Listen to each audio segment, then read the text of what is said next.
এবছর বিশ্বের সবচেয়ে আলোচিত বিষয় করোনা ভাইরাস। এই এক ভাইরাস যেন বদলে দিয়েছে পুরো পৃথিবীকেই। বদলে গেছে মানুষের জীবনযাত্রা, বদলেছে অর্থনীতি, রাজনীতি, চিকিৎসা বিজ্ঞান, সামাজিক অবস্থান সহ প্রায় সবকিছুই। এক বছরে 17.5 লাখের বেশি মানুষের প্রাণ কেড়ে নিয়েছে এই ভাইরাস। আক্রান্ত 8 কোটির বেশি। এখনো পুরোপুরি নিয়ন্ত্রণে না এলেও এর বিরুদ্ধে লড়তে ঐক্যবদ্ধ হয়েছে সমগ্র মানবজাতি। 2019 সালের ডিসেম্বরেই আভাস মিলেছিল 2020 সালটি কারোর জন্য খুব একটা ভালো যাবে না। আগের বছরের শেষ প্রান্তে চীনের উহানে প্রথম শনাক্ত হয় করোনা ভাইরাস, যা বদলে দেয় বছরের পুরো চিত্র। বিশ্বে করোনায় প্রথম প্রাণহানি ঘটে 11 জানুয়ারি চীনে। 2 সপ্তাহের মধ্যে উহানে লকডাউন জারির মধ্যেই চীনের বাইরে দক্ষিণ কোরিয়া ও যুক্তরাষ্ট্রে ছড়ায় ভাইরাসটি।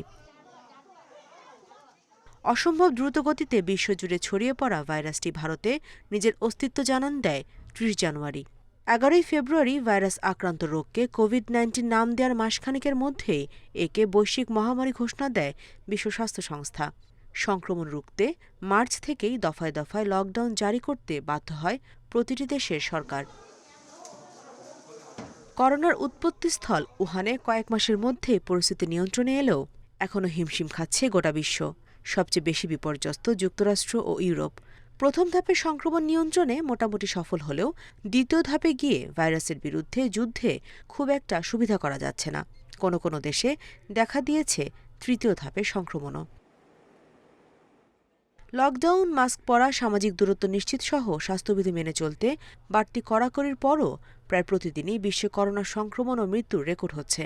আক্রান্ত মৃত্যুর দিক থেকে প্রায় পুরো বছর জুড়ে শীর্ষে যুক্তরাষ্ট্র। প্রাণহানিতে ব্রাজিল দ্বিতীয় হলেও আক্রান্তের সংখ্যায় যুক্তরাষ্ট্রের পরই ভারত। বছর শেষের আগে উদ্বেগ বাড়িয়েছে করোনা ভাইরাসের নতুন ধরন। ইউরোপের দেশ যুক্তরাজ্যে প্রথম পাওয়া গেলেও এরই মধ্যে তা ছড়িয়েছে ইতালি, বেলজিয়াম, ফ্রান্স, স্পেন থেকে শুরু করে এশিয়ার জাপান, এমনকি সাউথ আফ্রিকাতেও।